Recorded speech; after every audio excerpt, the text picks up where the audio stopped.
தமிழ் சொந்தங்களுக்கு அன்பு வணக்கம்.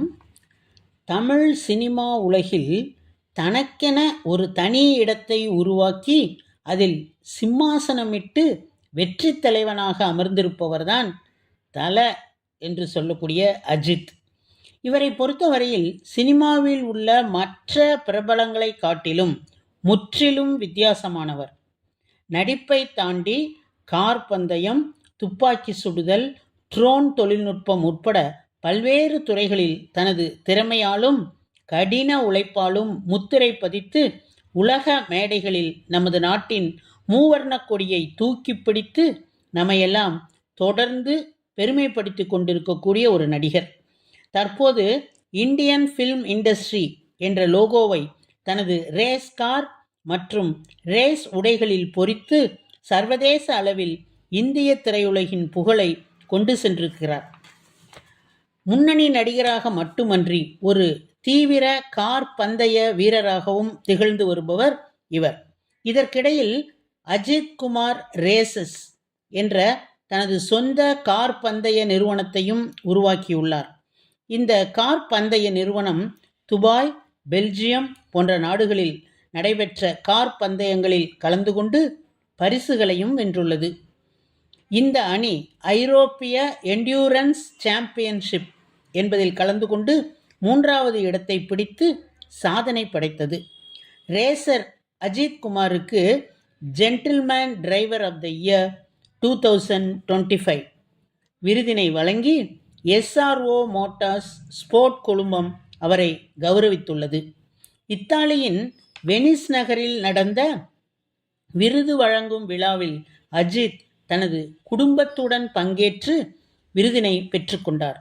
அதனை பற்றிய சில செய்தி துளிகளை கேட்டறிய உங்களை அன்புடன் அழைக்கிறது மௌனத்தின் சப்தங்கள். மதிப்புமிக்க இந்த gentleman driver of the year 2025 விருதானது இத்தாலியில் உள்ள பிலிப் சாரியோல் மோட்டார் ஸ்போர்ட் அமைப்பின் சார்பாக இவருக்கு வழங்கப்பட்டுள்ளது. சினிமாவுக்கு அப்பால் கார் ரேசிங் மீது மிகுந்த ஆர்வம் கொண்டுள்ள அஜித் சர்வதேச அளவில் பல பந்தயங்களில் பங்கேற்றுள்ளார். இந்த விருது குறித்து அஜித்தின் மனைவி ஷாலினி தனது இன்ஸ்டாகிராம் பக்கத்தில் மிகவும் நெகிழ்ச்சியுடன் பதிவிட்டுள்ளார். வெனிஸில் இந்த ஆண்டுக்கான விருதினை பெற்றுள்ள என் கணவரின் அருகில் நிற்பதில் நான் பெருமை கொள்கிறேன் என்று குறிப்பிட்டு விழாவின் புகைப்படங்களையும் பகிர்ந்திருக்கிறார். சமீபத்தில் இந்தியாவின் மிக உயரிய குடிமகன் விருதான பத்மபூஷன் விருதையும் அஜித் வென்றது குறிப்பிடத்தக்கது. பிரெஞ்சு தொழிலதிபரும் கார் பந்தய வீரருமான மறைந்த பிலிப் சாரியோலின் நினைவாக இந்த விருது வழங்கப்படுகிறது. இந்த விருது பொழுதுபோக்கிற்காகவும் ஆர்வத்திற்காகவும் பந்தயத்தில் ஈடுபடும் வீரர்களை அங்கீகரிக்கும் விதமாக வழங்கப்பட்டு வருகிறது. அஜித் குட் பேட் அக்லி என்ற படத்திற்கு பிறகு கார் ரேஸில் அதிக கவனம் செலுத்தி வருகிறார். இவர் ஐரோப்பிய மற்றும் மத்திய கிழக்கு பிராந்தியங்களின் சில்வர்ஸ்டோன், இந்தியன் ஃபார்முலா 4 போன்ற சர்வதேச சாம்பியன்ஷிப்களில் பங்கேற்று பல புயோடியம் முடிவுகளை பெற்றுள்ளார். இந்த விருது அவர் தொழில்முறை ரேசராக மாறிய பயணத்தின் உச்சமாக கருதப்படுகிறது. இந்த விருதினை பெற்றுக்கொண்ட அஜித், மோட்டார் ஸ்போர்ட் உலகம் என்பது எனக்கு மிகவும் உற்சாகமானது, சவாலானது மற்றும் இன்பமானது என்று கூறியிருக்கிறார். இவரது அடுத்த படமான AK-64 தயாரித்து கொண்டிருக்கும் அஜித் ரேசிங் துறையிலும் தொடர்ந்து முன்னேறி வருகிறார். அஜித்தின் ஓட்டுநர் திறன், ஒழுக்கம் மற்றும் நிலையான முன்னேற்றம் இவை அனைத்தும் இவரை உலகளாவிய தளத்தில் நிலைநிறுத்தியுள்ளன.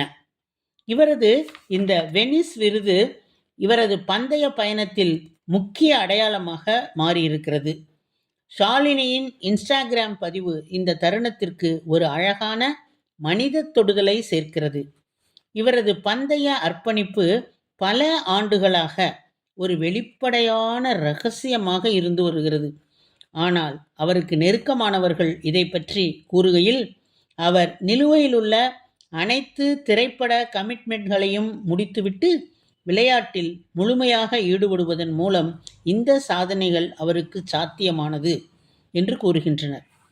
தனது ஏற்புரையின் போது அஜித் இந்த அங்கீகாரத்திற்கு ஆழ்ந்த நன்றியை தெரிவித்துக் கொண்டுள்ளார். பிலிப் சாரியோலை பற்றி நான் கேள்விப்பட்ட அனைத்தும் நல்லவைகள்தான். அவர் மிகவும் அன்பானவர் மற்றும் அனைவருக்கும் உத்வேகம் அளிக்கக்கூடிய ஒரு சிறந்த மனிதர் என்று அஜித் அவரை பாராட்டினார். இவருடைய கருத்துக்கள் தொழில் முனைவோர் மற்றும் பந்தய ஓட்டுநரான சாரியோல் மீதான அவரது மரியாதையை பிரதிபலிப்பதாக இருந்தது. இவரது மனைவி ஷாலினி, மகள் அனோஷ்கா மற்றும் மகன் ஆத்விக் ஆகிய அனைவரும் மகிழ்ச்சி கடலில் திளைத்த காட்சி அனைவரின் மனதையும் கவர்வதாக இருந்தது. ஜென்டில்மேன் டிரைவர் 2025 விருது என்பது களத்தில் வேகத்தை காட்டுவது மட்டும் இல்லை, விதிமுறைகள், ஒழுக்கம் மற்றும் சக போட்டியாளர்கள் மீதான மரியாதையையும் குறிப்பதால் இது தனக்கு பெரும் கௌரவம் என்று அவர் நெகிழ்ச்சியுடன் குறிப்பிட்டிருக்கிறார். இந்த தருணத்தில் அவர் ஒரு கோரிக்கையும் வைத்திருக்கிறார். இதுபோன்ற ரேசிங் சீரீஸ்களை இந்தியாவிற்கும் நாம் கொண்டு வர வேண்டும். இந்தியாவும் மோட்டார் ஸ்போர்ட்டில் சர்வதேச அளவில் முன்னேறும் என்ற நம்பிக்கை தனக்கு இருப்பதாக அவர் குறிப்பிட்டுள்ளார். இவருக்கு தமிழ்நாடு காங்கிரஸ் கமிட்டி தலைவர் செல்வ பெருந்தகை அவர்கள் தங்கள் வாழ்த்துக்களை தெரிவித்துள்ளார்கள். ஒரு முகத்தை நாம் பார்த்திருக்கிறோம் தல என்ற அஜித்தாக. ஆனால் அது மட்டுமல்ல, இவர் பன்முகம் கொண்ட ஒரு வித்தகர் என்பதை கேட்கும் பொழுது உண்மையிலேயே மனதிற்கு மிகவும் மகிழ்ச்சியாக இருக்கிறது என்பதனை கூறிக்கொண்டு உம்மிடமிருந்து விடைபெறுவது உங்களுடைய அன்பு தோழி கீதா.